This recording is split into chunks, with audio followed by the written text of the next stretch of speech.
नमस्कार, बहुत स्वागत है आप सभी का। आप मुझे न्यूज़ 18 के डिजिटल प्लेटफॉर्म पर देख रहे हैं। मैं हूं आपके साथ जया मिश्रा। रूस के साथ लंबी और खूनी जंग के बीच यूक्रेन के राष्ट्रपति जेलेंस्की को अमेरिका से दो मोर्चों पर दबाव झेलना पड़ रहा है। एक तरफ डोनाल्ड ट्रंप चुनाव कराने का दबाव बना रहे हैं, दूसरी तरफ शांति वार्ता के लिए कठिन फैसले की शर्तें भी रखी है। और देखिए, दोनों मुद्दों पर जेलेंस्की ने साफ कहा है कि यूक्रेन की दिशा का फैसला अमेरिका नहीं बल्कि यूक्रेनी लोग करेंगे। मामला उस समय गर्मा गया जब ट्रंप ने एक इंटरव्यू में आरोप लगाया कि जेलेंस्की सत्ता से चिपके हुए हैं क्योंकि यूक्रेन में 2022 में चुनाव नहीं हुए। ट्रंप ने कहा कि ये अब लोकतंत्र नहीं रहा। जेलेंस्की ने इस पर तीखी प्रतिक्रिया देते हुए कहा कि ये सवाल यूक्रेन के लोगों का है, किसी अन्य देश का विषय नहीं, चाहे वो अमेरिका ही क्यों ना हो।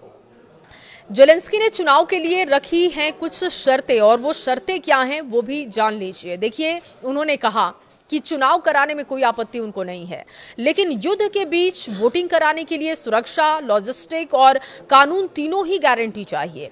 जेलेंस्की ने ऐलान किया कि यूक्रेन 3 महीने में चुनाव कराने को तैयार है, लेकिन अगर पश्चिमी साझेदार सुरक्षा दे दे तभी ये संभव हो सकेगा।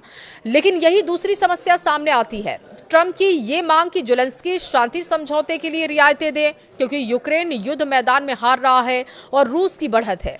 ट्रंप ने साफ शब्दों में कहा कि अगर आप हार रहे हो तो आपको चीजें स्वीकार करनी पड़ती है। उन्होंने बहुत सारी जमीनें खो दी हैं। यानी एक तरफ ट्रंप जेलेंस्की पर चुनाव कराने का दबाव बना रहे हैं, दूसरी तरफ उन्हें यह भी कह रहे हैं कि रूस की शर्तें वो मान लें। ये ऐसे समय में हो रहा है जब जेलेंस्की यूरोपीय नेताओं, फ्रांस, जर्मनी और ब्रिटेन के साथ मिलकर यूक्रेन के नए संशोधित शांति प्रस्ताव पर काम कर रहे हैं। जेलेंस्की ने कहा कि अधिक विकसित दस्तावेज जल्द ही अमेरिका को सौंपे जाएंगे।